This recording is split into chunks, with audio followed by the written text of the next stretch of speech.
Settle in gently, dear listener, and let yourself grow still.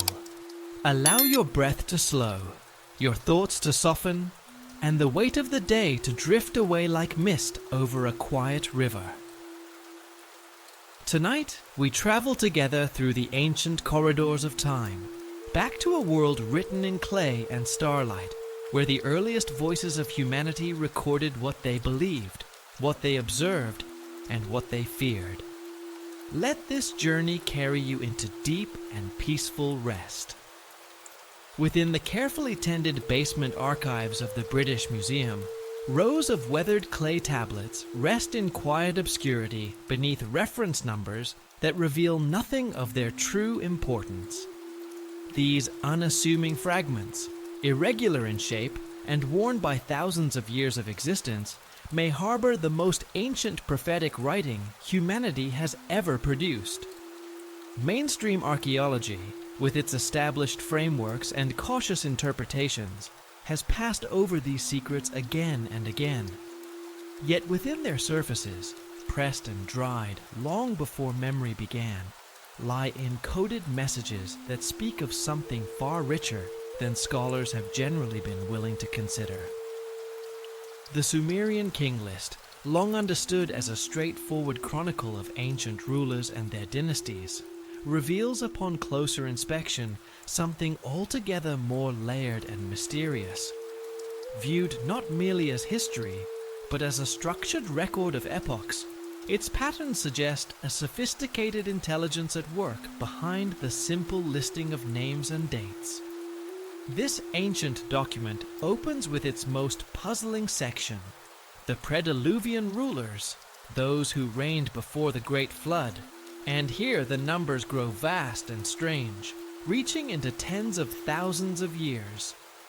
Alulim, who ruled from the sacred city of Eridu, is said to have governed for 28,800 years.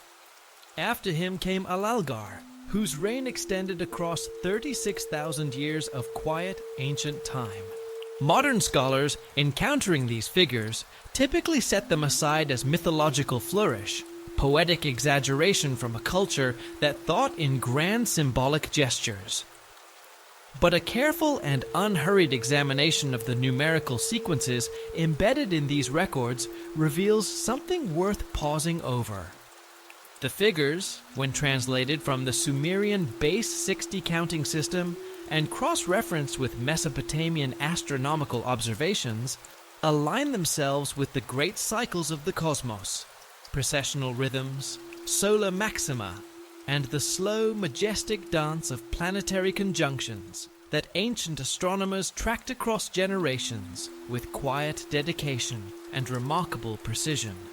Among the tablets resting in those archive drawers, one known as WB444, unearthed at Nippur in the year 1952, has attracted surprisingly little serious attention from mainstream scholarship.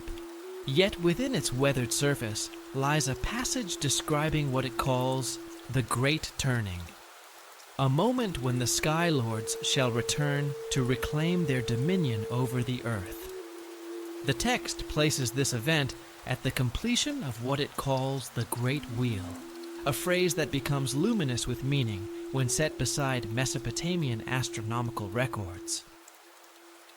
The Great Wheel corresponds to the precessional cycle of 25,920 years, a vast rotation of the heavens that Sumerian astronomers had calculated with an accuracy that would not be equaled again for many thousands of years. When the King List moves beyond the pre-Diluvian age into the reigns that followed the flood, the numbers shrink dramatically. Lifespans and reigns that once extended across tens of thousands of years contract to something far more human in scale. The compilers of this document seem to have understood themselves as marking the boundary between entirely different epochs in human experience.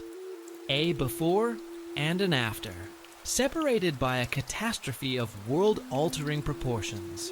And this transition point, when mapped against the geological record, aligns with extraordinary precision with what scientists now call the Younger Dryas, a sudden and violent shift in the global climate that struck the Earth approximately 12,900 years ago. The correspondence between mythological chronology and actual environmental upheaval suggests strongly that these ancient texts were not mere fantasy. They were memories of real events, encoded in symbolic language that later civilizations received as religious mythology without always understanding the historical core that lay within. The deeper archives of Nippur hold additional clay fragments that expand these themes with quiet, methodical specificity. Tablet C, BS 14061 describes a council of the Anunnaki, those ancient semi-divine figures who appear throughout Mesopotamian literature, gathered to deliberate over the fate of humanity. The tablet mentions specific signs that will announce the approach of final judgment: waters rising to swallow the land whole, fire descending from the heavens, and the earth trembling as though gripped by an uncontrollable fever. Religious scholars have generally read these passages as poetic descriptions of divine wrath. Geological analysts, however, have noted striking correspondences between these ancient warnings and the physical effects of cosmic impacts, volcanic eruptions, and the intense seismic activity associated with periods of crustal instability. The imagery, however sacred, may carry within it the preserved echo of real phenomena. The Babylonian tablet, known as BM46282, offers additional detail and texture to these prophetic warnings. It describes how the Anunnaki established celestial watches, formal observation posts dedicated to monitoring specific configurations of the heavens, configurations that would signal the approach of catastrophic periods in human history. The watchers assigned to this task were instructed to observe what the text calls the dance of Marduk and Tiamat, astronomical terminology referring to the observed interaction between Jupiter and particular patterns of stars in the night sky. Modern orbital calculations confirm that the planetary positions described in this text occur in regular, predictable cycles, and that these cycles correlate with periods of increased encounters with cosmic debris and episodes of solar instability. The ancient observers, it seems, were watching something real. Cuneiform tablets from the broader Babylonian collection reveal a sophisticated awareness of what modern science calls catastrophism, the understanding that the Earth's history is punctuated by periods of rapid, dramatic, and irreversible change. Tablet K3375 describes how the Anunnaki instructed selected human beings in the art of recognizing the signs of the Great Turning, teaching them to read the world around them as though it were a living text. Unusual behavior among animals, disturbances in the atmosphere, tremors rising from the ground. All of these, the tablet explains, are precursors to major geological events. The instructions provided in the text amount to an elaborate early warning system for natural disasters, practical and systematic, rooted in careful observation. The Enuma Elish, perhaps the most celebrated of all Mesopotamian literary works, has long been interpreted as a creation myth, the story of how the god Marduk defeats the primordial chaos being Tiamat, splitting her body to form the heavens and the earth. Yet, embedded within this grand narrative are precise astronomical references that, when examined with patience and rigor, reveal descriptions of actual celestial mechanics. The weapons Marduk employs in his cosmic battle correspond to gravitational forces and electromagnetic phenomena that modern astrophysics recognizes as the genuine drivers of planetary formation and destruction. Marduk wields the four winds and the seven winds against Tiamat's chaotic forces. These numerical details align with Mesopotamian observations of planetary positions during periods of heightened meteor activity and brilliant auroral displays. The net that Marduk casts over Tiamat finds its echo in other Mesopotamian texts describing electromagnetic phenomena visible during solar storms. Events that ancient observers, awestruck and interpreting through the framework of their understanding, received as cosmic warfare made visible across the sky. Tiamat's monsters and demons, the creatures that fight alongside her against the younger gods, bear a striking resemblance to descriptions of cometary debris and meteor swarms preserved in later astronomical texts. The 11 creatures she calls into existence to stand against Marduk correspond to specific constellation patterns that Mesopotamian astronomers associated with periods of cosmic instability. These very patterns appear in observational records from Babylon and Nineveh, where scribes noted increased fireball activity and atmospheric disturbances during certain planetary alignments, recording with quiet diligence what the heavens showed them night after night. Akkadian astronomical texts from the Neo-Assyrian period carry forward this tradition of systematic celestial documentation. The Mul-Apin series, compiled around 700 years before the Common Era, but drawing on observational data far older, catalogues specific star patterns and planetary positions associated with floods, earthquakes, and the collapse of civilizations. These texts reveal that Mesopotamian astronomers maintained detailed records over many centuries, correlating what happened in the heavens with what unfolded on the earth beneath, refining their understanding across generations of patient observation. The Venus tablet of Amisaduqa, created during the reign of the Babylonian king of that name, records the synodic cycle of Venus with notations describing concurrent events on Earth. The tablet documents that particular phases of Venus's orbit coincided reliably with periods of increased seismic activity and unusual weather. Modern analysis acknowledges that Venus's gravitational influence, while subtle, does contribute to tidal forces capable of triggering geological instability in regions that already sit at the edges of tectonic tension. Babylonian astronomical diaries from the Seleucid period extend this tradition of correlation across centuries. These carefully maintained records note planetary conjunctions, lunar eclipses, and the appearances of comets alongside equally careful observations of earthquakes, floods, and political upheavals. The consistency of these correlations across long stretches of time suggests that Mesopotamian astronomers were not simply imagining patterns. They were identifying genuine relationships, however incompletely they may have understood the underlying mechanisms. The astronomical text, known as Wen Anu Enlil, divides the visible sky into three great regions, each belonging to one of the three major Mesopotamian deities, with specific stars and constellations assigned to each zone. The text provides detailed instructions for reading the movement of planets through these celestial territories, with particular emphasis on configurations that signal impending catastrophe. Mars passing through the region of Enlil, while Jupiter occupies a defined position in the domain of Anu, reportedly forecasts approaching seismic activity. These were not vague or metaphorical warnings. They were technical instructions, taught and learned and applied by generations of professional observers. The astronomical omens extend beyond simple correlation to incorporate timing mechanisms of considerable sophistication. The duration of a planet's transit through a particular star group determines, according to these texts, both the severity and the length of the predicted catastrophe. A swift transit suggests a brief but intense event.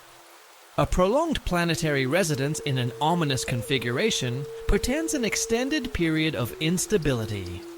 This level of interpretive detail indicates something beyond superstition. It points toward a genuine, if imperfectly expressed, understanding of how celestial mechanics relate to terrestrial processes. The Mul-Apen text includes a section dedicated to the Path of Anu, a celestial corridor where specific alignments of Mars, Jupiter, and Saturn announce what the text calls the Great Shaking. These planetary configurations recur in predictable cycles, enabling ancient astronomers to calculate in advance when conditions might favor catastrophic events. Modern orbital mechanics confirms that the planetary arrangements described do indeed create gravitational resonances capable of influencing Earth's rotational stability and the behavior of its magnetic field. All of these astronomical calculations, accumulated and refined over centuries, provide a foundation for understanding how ancient observers interpreted the mechanics of the cosmos. But their deepest meaning emerges when they are read alongside the great literary texts of Mesopotamia, texts that describe the withdrawal of divine protection from human affairs and the collapse of civilizations that have lost their moral and spiritual bearings. The Epic of Gilgamesh, far richer than a simple adventure narrative, functions as a sophisticated template for recognizing the patterns that precede civilizational collapse. Patterns rooted in moral failure, the gradual abandonment of wisdom, and the eventual withdrawal of protective divine presence. Within its first tablet, the flood narrative carried by the figure of Utnapishtim contains precise details about divine decision-making that mirror administrative procedures documented in actual Sumerian temple archives. Enlil's resolution to destroy humanity does not arise impulsively. It follows a formal council session in which evidence of human corruption is presented and evaluated according to established criteria. The gods weigh humanity's transgressions against the purposes for which humanity was originally created, using language that closely mirrors legal proceedings preserved in Neo-Sumerian court records. This administrative precision suggests that the narrative preserves, in literary form, an understanding of how cosmic governance actually operated within ancient Mesopotamian cosmology. The flood story specifies that divine patience reaches its breaking point when humans begin disturbing the gods through what the text calls excessive noise, a term that, examined closely in its original Akkadian, encompasses not merely sound, but environmental degradation, resource exhaustion, and violent social conflict. Archaeological evidence from multiple Mesopotamian sites shows increased production of weapons and defensive fortifications during periods that immediately precede major cultural transitions, as though each era of collapse leaves its physical signature in the ground. Utnapishtim's description of the ark he constructed contains precise technical specifications that demonstrate a sophisticated understanding of naval architecture. The vessel's dimensions, calculated according to Mesopotamian measurement standards, produce a craft with optimal stability characteristics for surviving the action of enormous waves over extended periods. The text specifies the application of bitumen waterproofing in multiple layers, a technique confirmed by archaeological evidence of actual Mesopotamian shipbuilding practice. These technical details suggest that what reaches us as mythology may preserve, at its core, genuine knowledge of how catastrophic flooding was survived. The divine council procedures described in the epic reveal an intricate bureaucratic structure governing celestial intervention in human affairs. Enlil's decision requires formal consultation with Anu and Enki, following protocols that mirror the administrative hierarchies documented in Sumerian temple organization records. Each deity holds specific jurisdictional responsibilities. Enlil controlling atmospheric phenomena, Enki managing the subterranean waters, Anu overseeing the order of the cosmos, This threefold division of authority corresponds precisely to the tripartite astronomical system preserved in Mesopotamian star catalogues. The warning delivered to Utnapishtim arrives through the medium of a reed wall, an indirect communication that reflects actual Mesopotamian divination practices documented in ritual texts from Babylon and Nineveh. Priests regularly interpreted divine messages through environmental signs. The sound of wind moving through reeds, the behavior of animals, the quality of light in the sky. The epic's preservation of this detail offers a quiet window into how ancient observers believed they could receive advance notice of approaching catastrophe through attentive observation of the world around them. Sumerian hymns and prayers from the Ur-3 period document the systematic withdrawal of divine protection from cities and regions that failed to maintain their ritual obligations. The lamentation over the destruction of Sumer and Ur describes in careful detail how the city's patron deities abandoned their temples in response to declining moral standards and insufficient offerings. Nana, the primary deity, is said to depart after the sacred fires are allowed to grow dim, and the ritual calendar falls into neglect. Archaeological evidence from the relevant temple complexes confirms periods of reduced maintenance and diminished votive offerings that correspond to the city's political decline, the physical record corroborating the literary one. The lamentation text provides detailed descriptions of how protective deities withdraw their influence in stages. Enlil first removes his presence gradually, allowing minor disasters to test humanity's response, then permitting increasingly severe challenges as moral deterioration continues. The progression follows a recognizable pattern.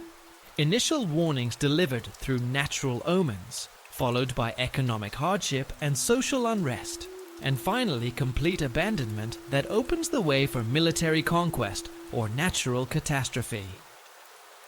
The sequence feels less like divine caprice than like a described regulatory mechanism, a system responding to inputs. Inanna's abandonment of Uruk, documented across multiple hymnic sources, follows similar patterns, but includes touching details about the goddess's emotional experience during the withdrawal process. The texts describe her reluctance to leave her beloved city, her recognition that human behavior has made continued protection untenable. The hymns specify that her departure coincides with the failure of the sacred marriage ritual, the corruption of temple personnel, and the neglect of the poor and vulnerable. Together, these conditions paint a comprehensive picture of societal breakdown extending far beyond simple ritual negligence into systemic moral failure at every level. Temple records from Girsu document the material consequences of perceived divine abandonment during the later Ur-3 period. Administrative tablets record declining agricultural yields, increasing bandit activity, and reduced trade revenues, all attributed by temple officials to the withdrawal of divine blessing. The records document systematic attempts to restore divine favor through increased offerings and ritual purification, while simultaneously noting continued deterioration despite these efforts. Ancient observers were interpreting causation in real events through the only framework available to them, and their records preserve the texture of how civilizations experienced collapse from the inside.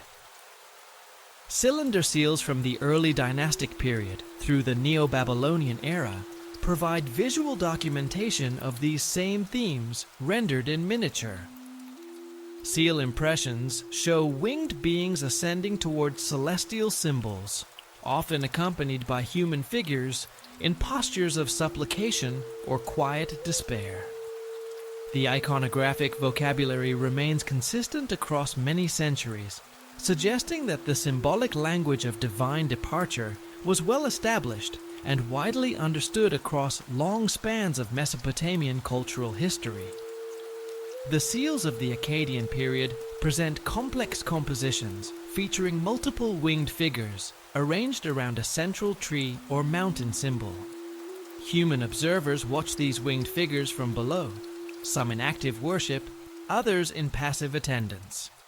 The direction of movement among the divine figures consistently implies departure from the earthly realm towards celestial regions, visually echoing the textual descriptions of divine withdrawal. The tree or mountain at the center functions as a cosmic axis, a connecting pathway between the world of humans and the world of the gods, now used as a route of departure rather than communion. Neo-Assyrian cylinder seals show an evolution in how these departure themes are depicted. Stars, crescents, and solar discs appear more prominently, positioned above the ascending winged figures, reinforcing the understanding that divine withdrawal correlates with specific celestial configurations. The human figures in these later compositions appear smaller, more distant from the divine beings, as though the gap between the human and divine realms has grown measurably wider over the centuries that separated one artistic tradition from another. Administrative records from the Ur-3 period provide quantitative documentation of the declining temple functions that officials understood as indicators of divine displeasure. The great tablet archives from Pusrish Dagan, the central livestock distribution center for Sumerian temples, show systematic reductions in the sacrificial animals allocated to major temples during the empire's final decades. The records indicate that the decline began with reduced offerings to secondary deities before spreading eventually to the great cults of Enlil, Enki, and Inanna themselves. When even the great gods received diminished portions, something essential had shifted in the relationship between humans and their cosmic overseers. The Drahem archive documents specific instances in which temple officials explicitly attributed military defeats and natural disasters to insufficient divine offerings. Tablets from the reign of Ibisin record emergency allocations of livestock for propitiatory sacrifices following earthquake damage to temple structures at Nippur. The administrative language in these records mirrors with remarkable closeness the terminology of literary texts describing divine anger and the need for ritual appeasement. The scribes did not distinguish between administrative necessity and religious urgency. To them, these were the same concern expressed in two voices. Personnel records from Girsu temple complexes document declining numbers of priests and temple servants during periods of political instability. The tablets show the difficulties of maintaining full ritual schedules with reduced staffing, creating a worsening cycle in which inadequate ritual observance was believed to cause further divine displeasure, which in turn led to additional personnel losses.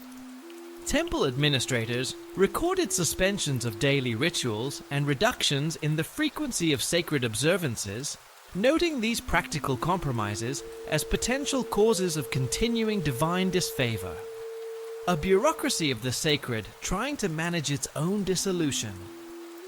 Economic tablets from Ummah provide a detailed accounting of temple revenues and expenditures that reveals the material dimensions of perceived divine abandonment. The records show declining agricultural yields from temple lands, reduced tribute from vassal communities, and decreased voluntary offerings from private individuals. Temple officials interpreted these economic difficulties as manifestations of divine withdrawal, leading to increasing anxiety about maintaining adequate ritual standards, even as the resources to support them dwindled. The more they struggled, the more the evidence of decline seemed to confirm their fears. In records from Girsu dating to the final years of Ur rule, this relationship between economic decline and religious interpretation becomes particularly vivid. Temple administrators document their inability to maintain traditional offering schedules, while simultaneously noting an increased frequency of negative omens in their divination results. They record attempts to compensate for reduced material offerings through increased prayer and ritual purification, and they note with quiet resignation the continued deterioration of both economic and supernatural indicators. These tablets are among the most humanly affecting documents to survive from the ancient world. The record of people trying to hold together something larger than themselves as it comes apart in their hands. Textual analysis of the hymns dedicated to Enlil reveals sophisticated understanding of the mechanisms by which divine protection operates and may be withdrawn. These hymns describe Enlil's role in maintaining cosmic order through the regulation of atmospheric phenomena, agricultural cycles, and human governance. They specify clearly that his protection depends upon human adherence to established moral and ritual standards, with particular emphasis on justice for the vulnerable and the proper maintenance of sacred spaces. The hymns are not simply devotional poetry. They are, in their way, operational manuals for the maintenance of divine-human relations.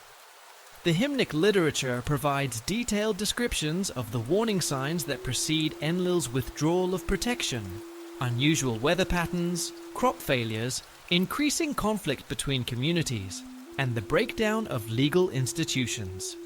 These phenomena are presented not as random misfortunes, but as systematic indicators of declining divine favor, conditions that demand immediate corrective action if complete abandonment and its catastrophic consequences are to be avoided. The ancient observers who composed these hymns understood themselves as watching a set of processes unfold according to recognizable stages, each one following the last with a terrible logic. These patterns of spiritual decline and civilizational collapse form the narrative background against which Mesopotamian mathematical and astronomical achievement becomes all the more remarkable. The technical texts preserved in cuneiform archives reveal knowledge that challenges comfortable assumptions about the capabilities of Bronze Age civilization. The Mesopotamian base 60 numerical system is far from an arbitrary cultural preference. It represents sophisticated mathematical reasoning that enabled calculations of extraordinary precision across multiple domains of inquiry. Old Babylonian cuneiform tablets contain problems involving compound interest calculations, quadratic equations, and geometric progressions requiring genuinely advanced algebraic thinking. Tablet YBC7289 from Yale's Babylonian collection displays a geometric diagram of a square with its diagonal marked by cuneiform numerals, expressing the square root of 2 to 6 decimal places, achieving an accuracy of 1.41421356 that matches modern computational results exactly. The margin notes indicate this calculation formed part of a standard curriculum, suggesting widespread familiarity with advanced mathematical concepts among Mesopotamian scribes of the period. The Plimpton 322 tablet presents a systematic table of Pythagorean triples, organized according to mathematical principles that Western mathematics would not formally recognize until the work of Euclid, centuries later. The tablet's structure reveals a systematic method for generating these numerical sets using what modern mathematicians recognize as parametric equations. The relationships encoded in Plimpton 322 demonstrate an understanding of trigonometric functions and their practical applications in surveying and architectural planning. The precision of these calculations made possible construction projects of remarkable geometric accuracy. The great ziggurats and temple complexes of Mesopotamia stand as physical testimony to the mathematical sophistication that produced them. Astronomical calculations in the Mulapin series achieve accuracy that requires not only careful observation, but sophisticated mathematical modeling across extended periods of time. The text provides precise values for the synodic periods of all visible planets, with Mars calculated at 779.94 days against the modern value of 779.96 days, and Venus at 583.92 days, identical to the accepted modern figure. This level of observational precision suggests the use of mechanical aids or the systematic maintenance of astronomical records spanning multiple generations of dedicated observers, each one building upon and refining the work of those who came before. The Mul-Appin calculations extend beyond simple period determination to include complex modeling of planetary motion irregularities. The text describes methods for predicting when planets will appear stationary relative to background stars, accounting for retrograde motion through mathematical techniques that anticipate later Greek developments in epicyclic theory. These calculations require understanding that planetary orbits involve varying distances from the Earth, a concept that challenges any assumption of simple circular motion around a fixed center, and one that places Mesopotamian astronomy on a more sophisticated footing than it is often credited. Babylonian methods for predicting lunar eclipses achieved accuracy that enabled advanced planning for religious ceremonies and political events.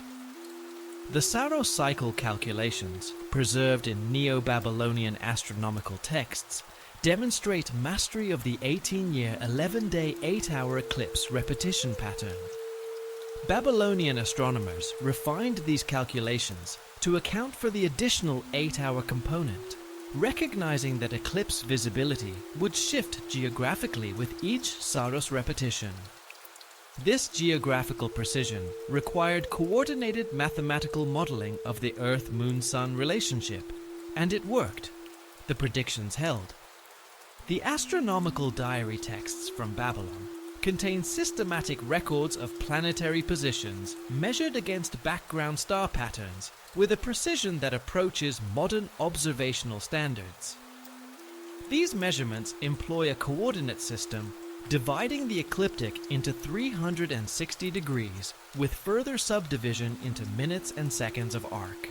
The consistency of measurements across different observers and different time periods indicates the use of standardized instruments and techniques capable of producing reproducible results. Behind these careful numbers lies something remarkable. A civilization that understood measurement as a discipline requiring consistency, standardization, and the accumulation of data across time. Cuneiform tablets describing temple construction reveal architectural knowledge that exceeds the documented capabilities commonly attributed to Bronze Age technology. The Gudea cylinders from Girsu contain detailed specifications for the Ningirsu temple that include precise measurements for foundation depth, wall thickness, and structural load distribution.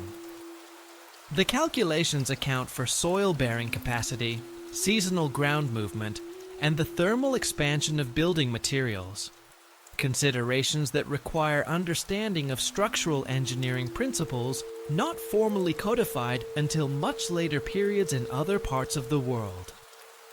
The Gudea texts describe construction techniques involving precise leveling of foundation platforms using water-filled channels as reference guides, a method achieving horizontal accuracy within centimeters across distances of hundreds of meters. The texts specify materials requirements calculated according to structural load analysis, indicating a systematic understanding of how building weight distributes through foundation systems. Temple construction records from Babylon describe metallurgical processes for producing bronze alloys, with specific composition ratios optimized for different structural applications, distinguishing between formulations suited for decorative elements, structural supports, and mechanical components. These specifications, modern analysis confirms, are genuinely optimal for their stated purposes. Architectural texts describe lifting mechanisms for moving massive stone blocks, employing compound pulley systems, and counterweight arrangements, whose mechanical advantage calculations demonstrate understanding of leverage principles and force multiplication. The texts provide specific ratios for rope arrangements and counterweight positioning to achieve maximum efficiency in moving multi-ton architectural elements. Archaeological evidence from ancient construction sites confirms the existence of sophisticated lifting apparatus matching these textual descriptions. The Epic of Etana contains detailed descriptions of aerial perspectives that demonstrate knowledge of geographical relationships visible only from significant altitude. Etana's flight upon the back of an eagle provides a systematic account of how landscape features appear when viewed from increasing heights.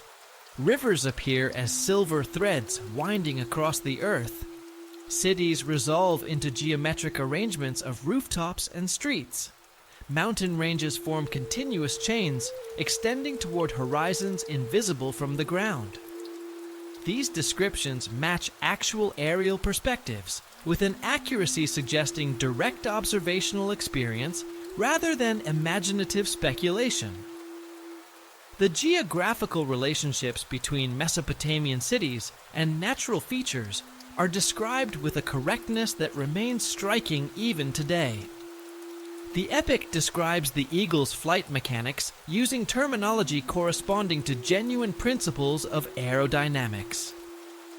The text specifies how the eagle adjusts its wing position for climbing, gliding, and turning, providing details that align with modern understanding of flight control. The descriptions include references to the use of air currents and the management of altitude. Details that reflect sophisticated awareness of atmospheric conditions and their effects on flight performance. Whether the author of this text had direct experience of flight or drew upon a tradition of aerial observation now lost to us, the accuracy of the description is remarkable. Other Mesopotamian texts contain references to aerial vehicles operating through mechanical rather than biological principles. The myth of Zu describes a divine bird whose flight involves the manipulation of atmospheric forces through technological means rather than natural wing action. The text specifies that Zu's flight capabilities derive from possession of the Tablets of Destiny, objects providing control over natural forces, including atmospheric conditions and gravitational effects. Here again, mythology may preserve a memory of something real, however incompletely that reality can now be recovered. Medical texts from the Neo-Assyrian period document surgical procedures requiring detailed knowledge of human anatomy and physiological processes. The Diagnostic Handbook of Esagilkin Apli describes systematic examination techniques for identifying internal disorders through external symptoms, providing specific diagnostic criteria for conditions affecting the liver, kidneys, heart, and nervous system. Surgical texts describe procedures for treating skull fractures involving precise drilling techniques for relieving intracranial pressure, with specifications for drill bit sizes, drilling angles, and depth measurements designed to prevent damage to underlying brain tissue while providing adequate drainage for accumulated fluids. The documented success rates for these procedures indicate a sophisticated understanding of neurological anatomy and sterile technique that prevented post-operative infection.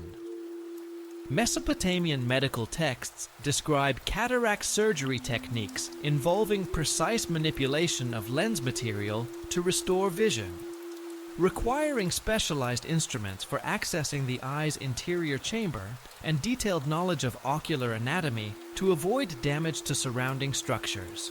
Post-operative care instructions include specific medications and monitoring procedures for preventing complications and ensuring proper healing.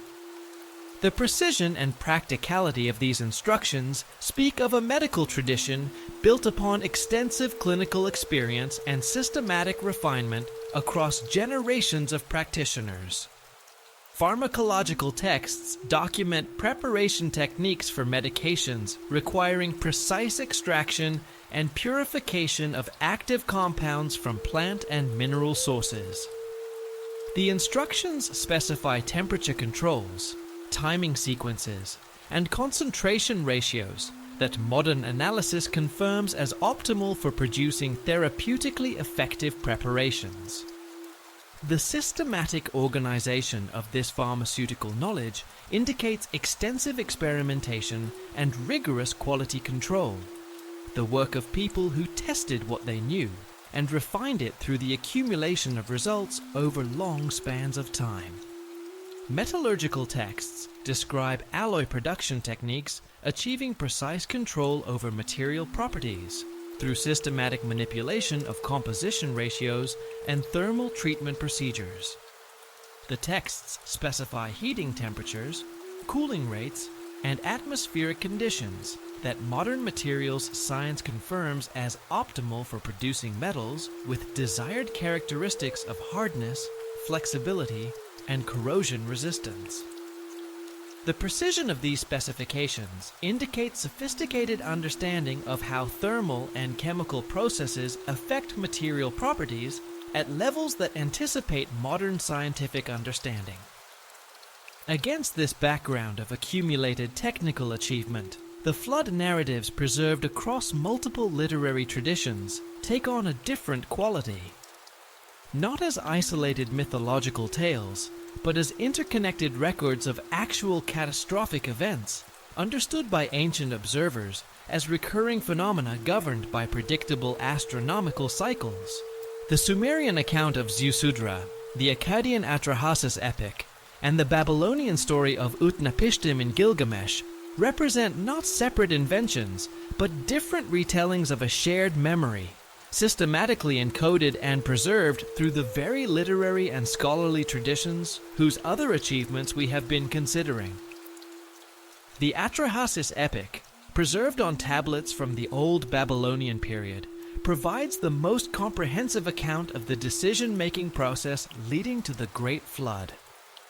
The narrative begins with careful documentation of human population growth and its environmental consequences. What the text calls the noise of humanity encompasses, when the Akkadian terminology is examined closely, not merely acoustic disturbance, but environmental degradation, resource depletion, and social conflict. The full range of dysfunctions that arise when a population exceeds the sustainable capacity of its environment. The text describes how human activities disrupt natural cycles, leading to soil exhaustion, deforestation, and climate instability that threaten the ecological balance that the Anunnaki had worked to establish. Enlil's response follows a systematic escalation pattern, documented across multiple versions of the flood narrative. He first sends drought to reduce human population through famine, then unleashes epidemic disease, and finally permits predator attacks before resorting to the ultimate measure of a global flood. Each intervention allows time for behavioral correction. Each time, the text specifies, humanity fails to recognize the warning as an opportunity for change. The progression suggests a view of catastrophic intervention as a last resort, employed only when all other regulatory mechanisms have proved insufficient to maintain the stability of the living world. The Ziusudra account from Sumerian sources provides technical details about flood prediction, demonstrating sophisticated understanding of hydrological cycles and atmospheric dynamics. The text describes how Enki warns the flood survivor through careful reading of environmental indicators, groundwater levels, animal behavior, and atmospheric pressure changes that precede major storm systems. Ziusudra receives instructions to monitor specific signs: the behavior of birds, the color and movement of clouds, unusual tidal patterns that signal approaching meteorological catastrophe. These environmental warning signs correspond precisely to phenomena that modern meteorology recognizes as genuine precursors of extreme weather events. The accuracy of these descriptions indicates systematic study of meteorological patterns across extended time periods. The Utanapishtim version in Gilgamesh provides precise architectural specifications for flood survival, demonstrating advanced understanding of naval engineering and structural dynamics. The ark's dimensions, when calculated in Mesopotamian measurement standards, produce a vessel with optimal stability characteristics for surviving massive wave action over extended periods at sea. Construction techniques include multiple hull layers, compartmentalized interior spaces, and sophisticated waterproofing methods that modern naval architects recognize as essential for ocean-going vessels designed to endure extreme conditions. The material specified, bitumen applied in multiple carefully sealed layers, are confirmed by archaeological evidence of actual Mesopotamian shipbuilding practice. The narrative preserves, within its mythological frame, the practical knowledge of those who survived. Geological evidence from the Persian Gulf region provides striking physical support for the historical basis of Mesopotamian flood narratives. Core samples taken from the Gulf floor reveal sediment layers, indicating massive freshwater influx events corresponding temporally with the chronological frameworks preserved in cuneiform texts. The sediment analysis shows periodic episodes of rapid sea level change, accompanied by extensive freshwater flooding that would have inundated the entire Mesopotamian river valley system. These geological markers occur at intervals matching the cyclical patterns described in astronomical texts as periods of increased cosmic instability. The sediment layers contain microscopic evidence of sudden environmental change. Pollen from highland plant species deposited in lowland contexts, indicating rapid transportation of material from elevated regions to sea level areas by water flows of extraordinary force. Archaeological excavations at Uruk, and other major Mesopotamian sites have revealed distinct flood layers containing mixed debris from multiple geographical regions, including stones from distant mountain ranges and marine organisms deposited far inland. The dating of these flood deposits corresponds to periods of cultural disruption documented in textual sources, confirming a genuine correlation between geological catastrophe and the collapse of ancient civilizations. Enki's role as humanity's protector emerges consistently across all flood narrative versions, and the technical details of his warnings reveal an understanding of disaster prediction and mitigation that feels remarkably systematic. He provides not only advance warning, but specific instructions for survival preparation reflecting practical experience with large-scale emergency management. His guidance includes recommendations for food preservation, water storage, livestock management, and post-disaster reconstruction. The full scope of what a population would need to maintain continuity through catastrophic disruption and emerge capable of rebuilding. The instructions Enki provides for recognizing flood precursors include the monitoring of hydrological indicators that modern science confirms as reliable predictors of extreme flooding events. River flow rates, groundwater emergence patterns, and seasonal precipitation variations. All these, the texts describe, must be tracked across multiple seasonal cycles to build a reliable basis for prediction. These observation techniques require sustained data collection across many years, suggesting that flood prediction was grounded in systematic meteorological record-keeping rather than inspired revelation. Enki's warnings consistently emphasize the cyclical nature of catastrophic events, specifying that major floods occur at predictable intervals determined by astronomical configurations. The texts describe how planetary alignments affect atmospheric conditions, ocean currents, and tectonic stability in ways that increase the likelihood of catastrophic weather events. Descriptions that correspond in their broad outlines to modern understanding of how gravitational forces from planetary conjunctions can influence Earth's rotational stability and magnetic field behavior. The post-Diluvian sections of flood narratives provide detailed accounts of environmental recovery and civilization rebuilding that reflect sophisticated understanding of ecological restoration. The texts describe systematic procedures for re-establishing agricultural systems, reconstructing urban centers, and repopulating depleted regions, according to principles that modern ecology recognizes as essential for sustainable environmental management.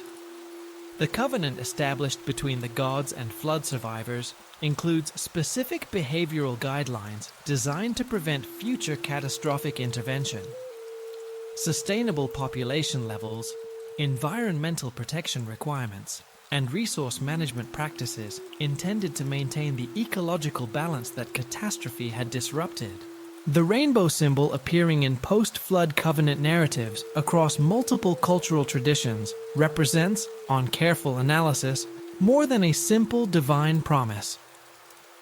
Detailed examination reveals it functioning as an indicator of specific atmospheric and electromagnetic conditions, a natural sign of meteorological stability, rather than purely symbolic divine communication. This interpretation suggests that ancient observers understood the rainbow as part of a system of environmental reading through which the condition of the world could be assessed and the likelihood of catastrophic events estimated. Babylonian astronomical texts document systematic correlation between flood events and specific planetary configurations. The observations record that major flooding occurs most frequently during periods when Jupiter and Saturn occupy particular positions relative to constellations associated with water symbolism. These correlations appear across records spanning multiple centuries, indicating sustained and serious attention to the relationship between celestial mechanics and terrestrial catastrophe. The astronomical documentation includes precise timing calculations, enabling prediction of periods with elevated flood probability. The kind of advanced planning that could allow communities to implement protective measures before conditions became critical. The flood prediction methods documented in astronomical texts include observation of solar activity patterns correlating with increased storm frequency and intensity. Changes in solar radiation affect atmospheric circulation and ocean current behavior in ways that increase the likelihood of extreme precipitation events. These observations anticipate modern understanding of how solar variability influences terrestrial climate systems through electromagnetic and thermal effects, a connection that ancient observers mapped empirically across centuries of patient watching. Mesopotamian flood narratives consistently describe the catastrophic events as global in scope. But geological analysis clarifies what global meant within the geographical knowledge of ancient Mesopotamia. The entire Mesopotamian river valley system, the Persian Gulf region, and the adjacent highland areas that constituted the full extent of the known world for those who composed these texts. Within that frame of reference, the flood events were genuinely comprehensive catastrophes requiring complete cultural reconstruction. And the recovery narratives that follow are systematic, practical, and humane, describing not merely survival, but the careful rebuilding of everything that had been lost. The recovery procedures described in these texts follow specific demographic and geographical patterns designed to ensure sustainable development. Survivors are distributed according to calculations of environmental carrying capacity intended to prevent resource depletion and ecological degradation. The post-flood covenant arrangements include technological restrictions designed to prevent humanity from developing capabilities that might threaten planetary stability. limitations on certain types of knowledge, and certain categories of construction that could disrupt natural systems or enable destructive applications of advanced technique. These restrictions suggest that previous civilizations had achieved technological capabilities that contributed to the conditions requiring catastrophic intervention. The astronomical diaries compiled by Chaldean priests from the 8th century, before the Common Era onward, document systematic correlations between planetary movements and earthly catastrophes with a precision that rivals modern meteorological prediction systems. Tablet BM 35429 from the British Museum's Babylonian collection contains observational records spanning 127 years of systematic planetary tracking, with detailed notations correlating specific planetary configurations to documented historical events, including earthquakes, floods, dynastic changes, and military defeats. The tablet records that Mars entering the constellation Scorpius while Jupiter occupies Leo consistently precedes seismic activity in regions corresponding to ancient Elam and Assyria.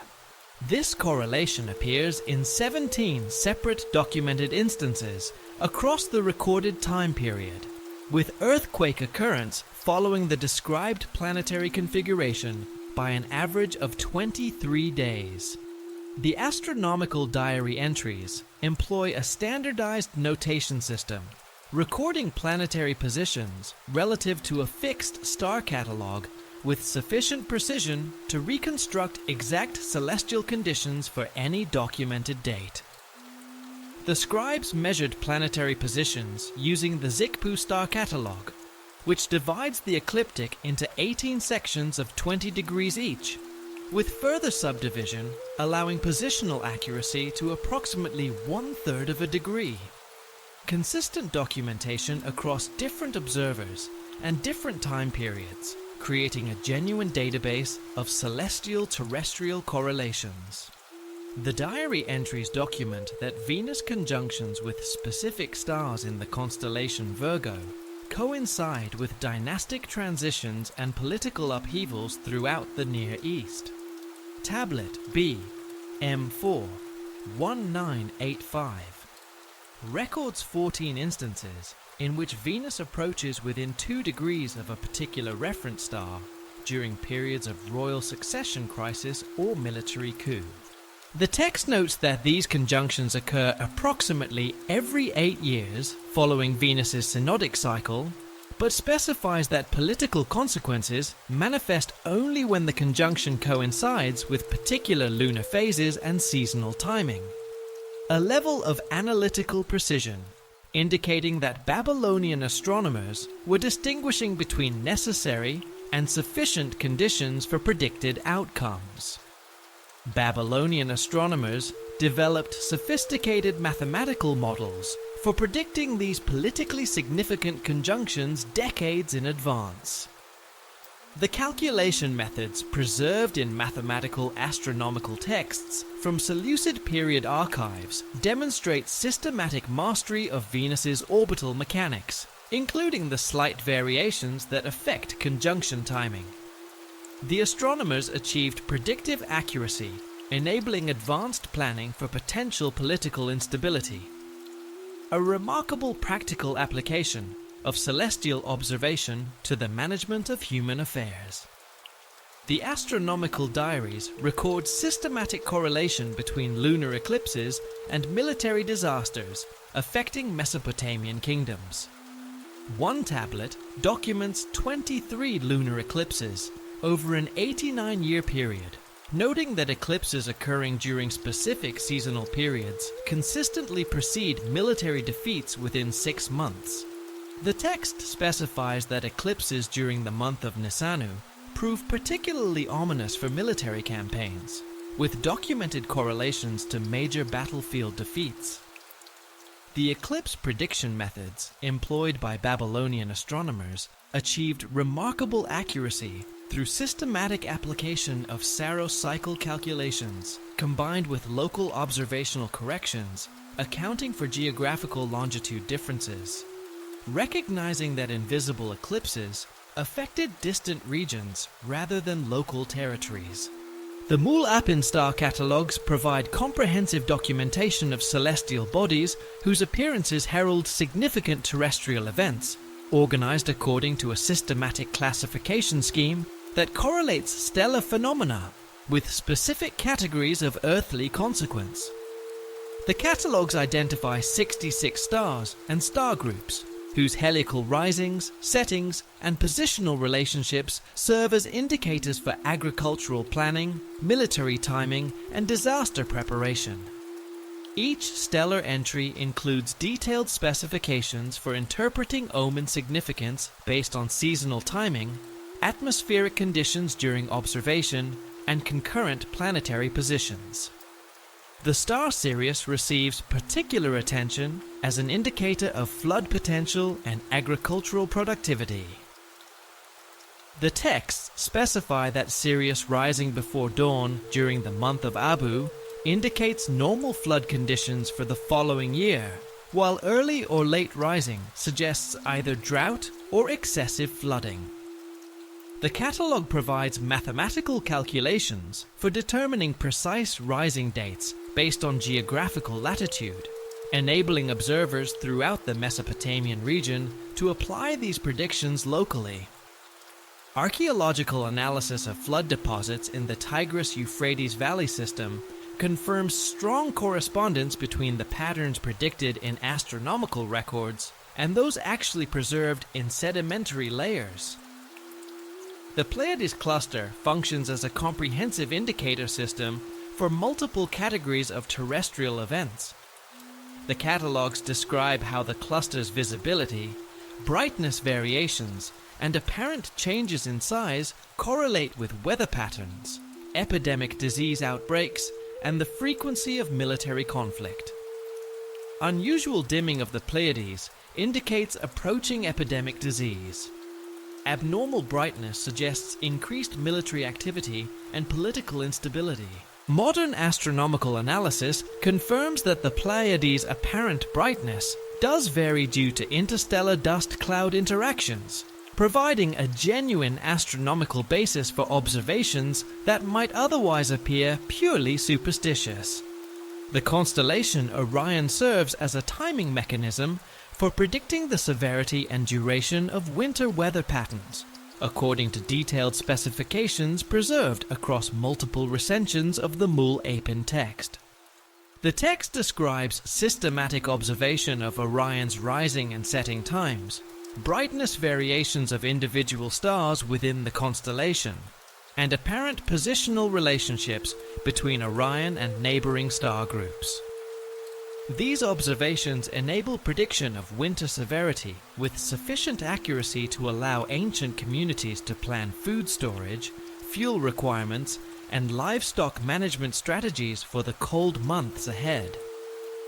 The Mul-Apin catalogues include instructions for interpreting combinations of stellar phenomena indicating approaching catastrophic events. When 3 or more primary indicator stars simultaneously display anomalous characteristics, observers are instructed to implement comprehensive disaster preparation procedures, food storage, defensive preparations, and evacuation planning.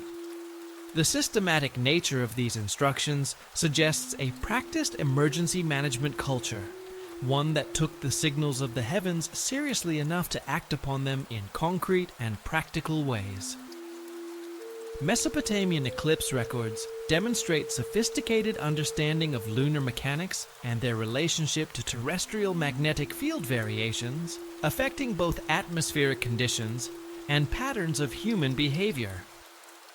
One tablet from Nineveh documents systematic correlation between eclipse frequency and documented increases in social unrest, criminal activity, and reports of mental instability throughout Assyrian territories.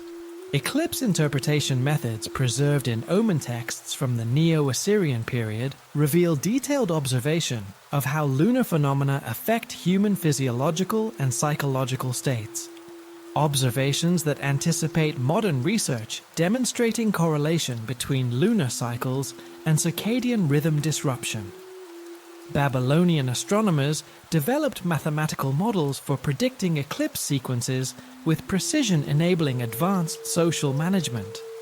Increased security measures during high-risk periods, modified court scheduling, and adjusted military operations. The systematic application of these predictions indicates that eclipse effects were understood not as unpredictable supernatural visitations, but as manageable phenomena within a knowable cyclical system.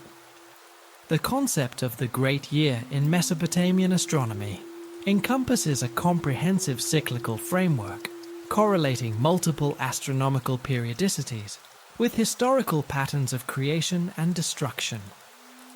Babylonian mathematical texts calculate the Great Year as 432,000 solar years, a period encompassing complete cycles of precession, planetary conjunctions, and solar activity variations that collectively determine long-term terrestrial conditions. This calculation demonstrates sophisticated understanding of how multiple astronomical cycles interact to create complex periodicity patterns affecting planetary environments across vast spans of time.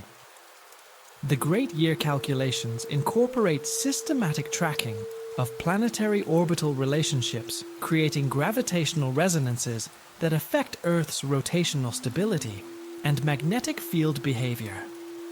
The texts describe how certain planetary configurations occurring at intervals of thousands of years create conditions favoring geological instability, climate disruption, and what we would today call mass extinction events. These calculations enable prediction of periods when catastrophic events become statistically more probable, allowing civilizations to implement long-term protective strategies across many generations. Mesopotamian astronomical texts describe the Great Year cycle as encompassing 4 distinct phases, each corresponding to a different level of terrestrial stability and human civilizational development. Each phase lasts approximately 108,000 years, with transitional periods of increased instability occurring between phases. The current phase is described as approaching its conclusion, with increasing frequency of natural disasters, social conflicts, and technological disruptions indicating the proximity of a major transitional period. These descriptions have a quality not merely of ancient observation, but of ancient warning. The astronomical documentation includes specific calculations for determining the precise timing of Great Year phase transitions based on multiple converging astronomical indicators. The texts describe how the completion of the precessional cycle coincides with specific planetary conjunction patterns and solar activity maxima to create conditions for comprehensive terrestrial reorganization, conditions in which major catastrophic events occur, not randomly, but according to predictable astronomical periodicities that enable advanced preparation for civilizational continuity. Babylonian astronomical archives preserve detailed records of previous Great Year transitions, describing how earlier civilizations prepared for and survived these cyclical catastrophic periods. The records indicate that advanced civilizations developed systematic preservation methods for essential knowledge and resources, enabling rapid recovery and renewed development following transitional catastrophes. These historical accounts suggest that cyclical destruction and renewal represents a natural mechanism, not for ending human civilization, but for preventing its permanent stagnation and ensuring continued evolutionary development through periodic renewal. Alongside these astronomical frameworks, the degradation doctrine embedded within Sumerian wisdom literature provides a complementary account of how ancient observers systematically documented the progressive deterioration of human spiritual capacity across successive ages. The instructions of Ptahhotep, dating in written form to the 5th dynasty of Egypt, but preserving wisdom traditions with much older Mesopotamian roots, describes humanity's moral decline through specific behavioral indicators that correspond precisely to the astronomical cycles documented in cuneiform sources. Sumerian texts from the early dynastic period describe the original relationship between humans and the Anunnaki as one of direct communication and collaborative governance. Early rulers received daily guidance from their divine patrons through formal consultation procedures conducted in temple complexes designed for this purpose. Archaeological evidence from Eridu, Uruk, and other ancient sites reveals architectural features, elevated platforms, acoustic chambers, specialized ritual spaces that facilitated systematic communication between terrestrial administrators and celestial supervisors. The temple complex at Eridu contains foundation deposits describing the original establishment of these divine human cooperative systems, with texts specifying technical requirements for maintaining the communication devices that enabled regular consultation. Progressive degradation of these communication systems appears documented across multiple Sumerian administrative archives. Temple records from Girsu show declining frequency of successful divine consultations during the Akkadian period, with priests reporting increasing difficulty in receiving clear guidance from their patron deities.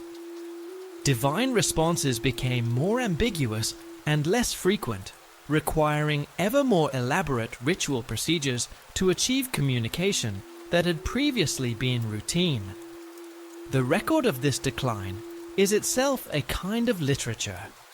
The bureaucracy of the sacred recording its own dissolution with the same careful notation it once applied to grain allocations and livestock inventories.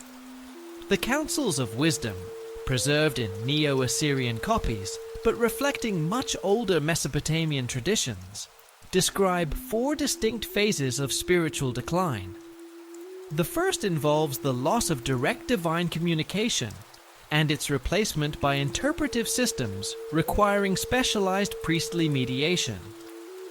The second involves the corruption of religious institutions through the introduction of unauthorized practices and the dilution of traditional standards. The third involves the abandonment of ethical principles in favor of pragmatic considerations, prioritizing immediate material benefits over long-term spiritual consequences. The fourth and final phase involves the complete severing of divine-human relationships, leaving humanity dependent entirely on its own knowledge and capabilities for survival and development. Each phase corresponds to measurable changes in human behavior patterns that ancient observers documented through systematic social monitoring. The first phase brings the emergence of divination practices as substitutes for direct divine consultation, liver examination, oil on water observation, smoke pattern interpretation, all requiring extensive training and often producing results that were ambiguous or contradictory. The second phase brings systematic changes in priestly qualifications, replacing hereditary spiritual families with politically appointed administrators who lack traditional knowledge.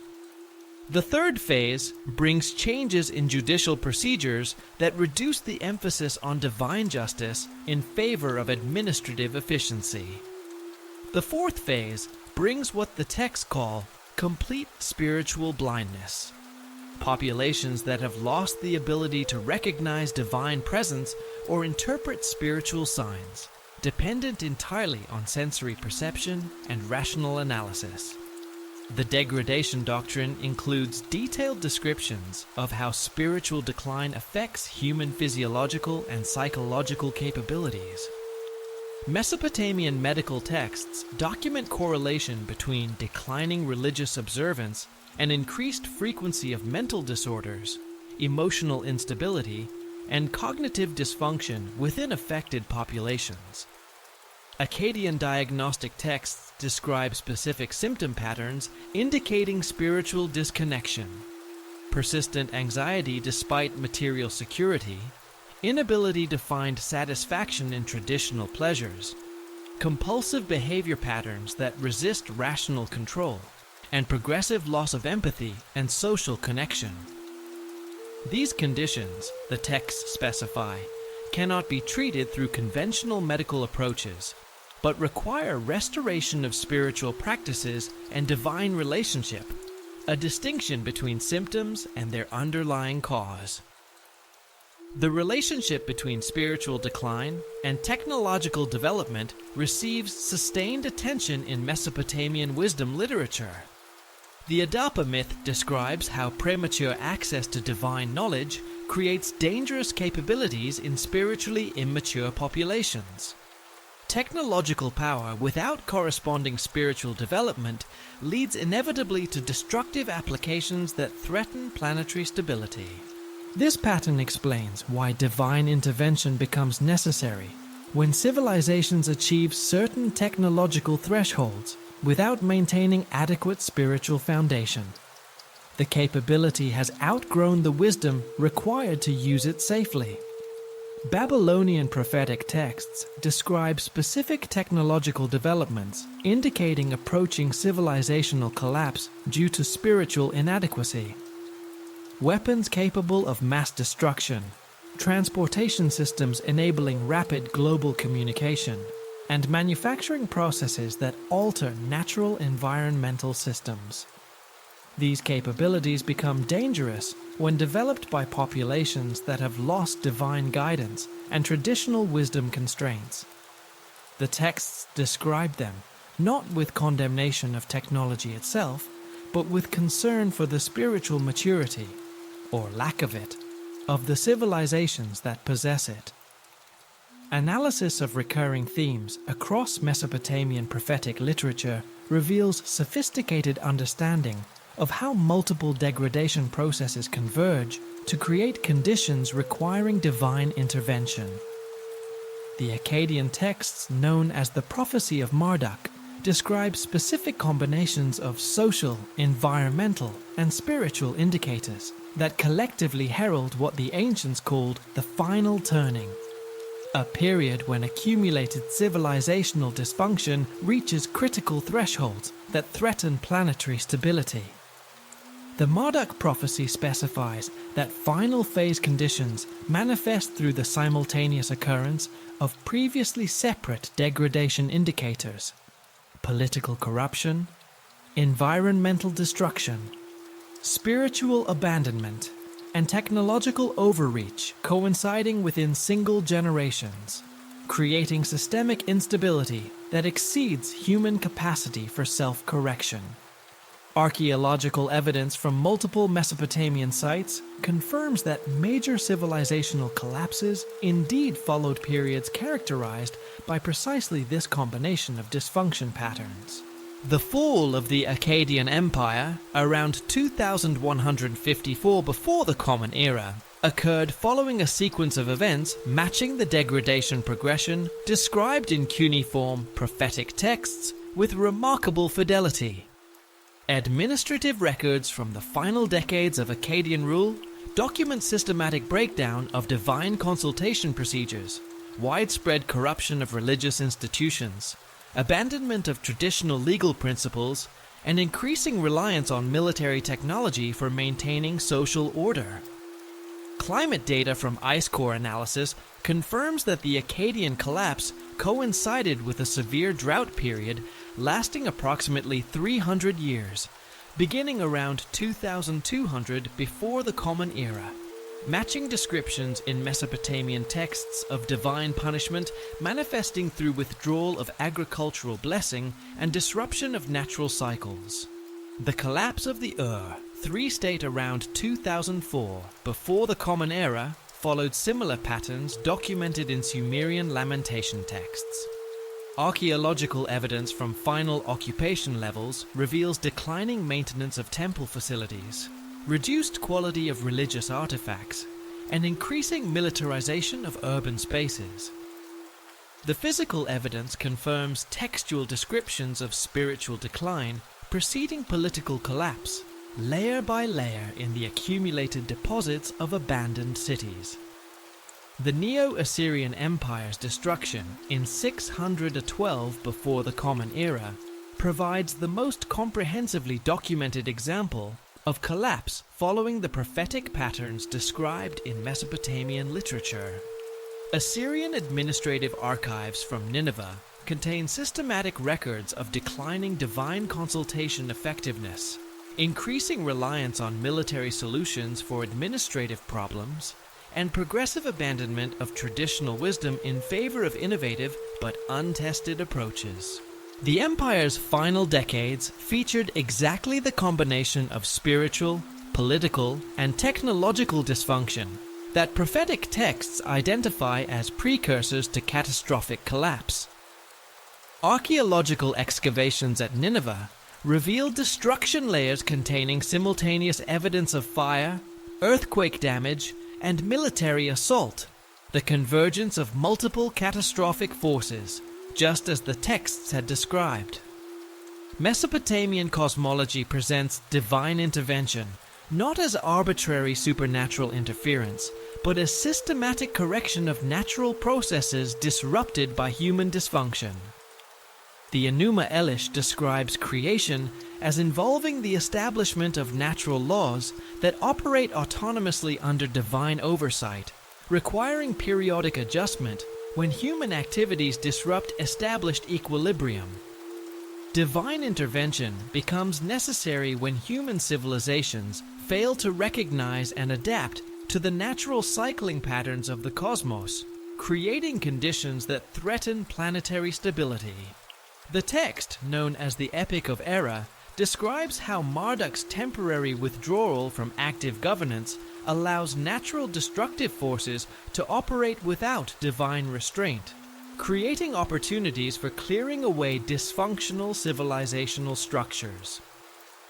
Presenting catastrophic events, not as punishment, but as necessary regulatory processes in the larger economy of cosmic order. Babylonian mathematical texts preserve calculations for determining when multiple natural cycles converge to create conditions of appointed time, moments when terrestrial systems become particularly vulnerable to catastrophic disruption. These calculations incorporate solar activity periodicities, planetary conjunction frequencies, and cosmic debris encounter cycles to identify periods when careful human management becomes most critical. The mathematical precision of these calculations enabled advanced prediction of high-risk periods, allowing civilizations to implement protective measures or prepare for necessary transitions with greater deliberateness than would otherwise be possible. The study of preservation instructions embedded in ancient texts reveals comprehensive systems for maintaining essential knowledge and resources through catastrophic periods. The Atrahasis epic provides detailed specifications for preserving breeding populations of domestic animals, seed stocks for essential crops, and technical knowledge for post-catastrophe reconstruction. These instructions demonstrate systematic understanding of what resources and information prove essential for civilizational continuity following major disruption. The flood narratives consistently emphasize the preservation of knowledge alongside material resources. Craftsmen representing essential technical skills are explicitly included among those whom Utnapishtim brings aboard the Ark, recognizing that civilizational recovery requires intellectual capability as much as physical resources. Sumerian temple archives contain detailed inventories of materials and knowledge systems designated for preservation during catastrophic periods, including cuneiform libraries, astronomical observation equipment, and religious artifacts stored in specially constructed facilities designed to survive flooding, earthquake damage, and military destruction. Waterproof storage chambers and earthquake-resistant archive construction confirmed by archaeological excavation. These were not merely theoretical preparations, but physical implementations of a preservation philosophy tested across centuries of civilizational experience. The preservation instructions include specific guidance for maintaining astronomical observation capabilities through catastrophic periods, portable observation instruments, simplified calculation methods, condensed star catalogues enabling continuation of essential astronomical monitoring with minimal resources. These systems ensure that survivors retain the knowledge necessary for recognizing celestial indicators of environmental conditions and timing agricultural activities appropriately. The emphasis on educational capability within preservation training, preparing selected individuals not only to possess knowledge but to transmit it effectively, indicates recognition that knowledge preservation requires systematic transmission rather than mere storage. Mesopotamian prophetic literature presents catastrophic transitions as serving essential evolutionary functions rather than purely destructive ends. Each catastrophic transition enables the elimination of dysfunctional elements while preserving essential knowledge and resources for enhanced civilizational development. The post-catastrophe civilizations described in flood narratives receive improved guidance systems, enhanced technological capabilities, and more sophisticated understanding of natural principles. This progressive development pattern suggests that catastrophic transitions serve educational functions advancing human capabilities over long-term cycles. Destruction as a form of renewal, loss as a form of learning. Modern analysis of Mesopotamian prophetic literature reveals remarkable correspondence with conditions characterizing contemporary civilization. The ancient texts describe final phase civilizations as featuring global communication systems, weapons capable of planetary destruction, artificial manipulation of natural processes, and widespread abandonment of traditional wisdom in favor of experimental approaches that lack proven foundation. The convergence of multiple indicators identified in Mesopotamian prophetic texts appears to be manifesting simultaneously in contemporary global conditions. Environmental degradation, spiritual decline, institutional corruption, and technological overreach occurring at unprecedented scales and intensities. The ancient texts specify that such convergence indicates approaching resolution through either voluntary civilizational reformation or involuntary catastrophic correction. The preservation instructions embedded across this vast body of cuneiform wisdom provide practical guidance for maintaining essential knowledge and resources through whatever transition lies ahead. These ancient systems offer tested methods for ensuring continuity of essential human capabilities, regardless of whether the approaching transition unfolds through gradual reformation or sudden catastrophic change. The wisdom of the Anunnaki, preserved through millennia in cuneiform archives by generations of patient scribes who understood themselves as caretakers of something larger than themselves, thus provides contemporary humanity with both warning and guidance. It is a warning encoded in the records of civilizations that rose, flourished, and fell according to patterns they could observe even if they could not always prevent. It is guidance drawn from the accumulated experience of people who understood that the cycles of the cosmos are longer than any single civilization, and that the most important thing to preserve through any catastrophe is the knowledge needed to build again. And now the clay tablets rest quietly in their basement archives, their secrets patient as stone, waiting for those willing to read them with the careful, unhurried attention they deserve.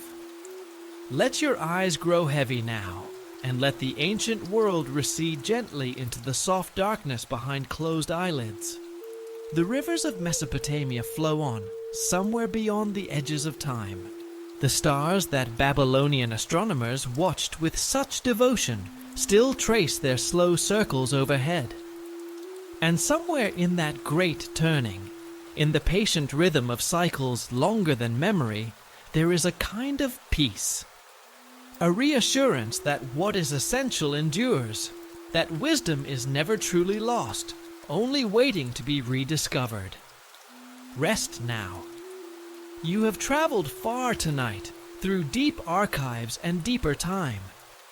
Let the weight of all those centuries settle gently around you like warm earth. Let your breath slow and your thoughts grow still, dissolving into the quiet dark like cuneiform pressed into clay at the edge of sleep. Good night and sleep well.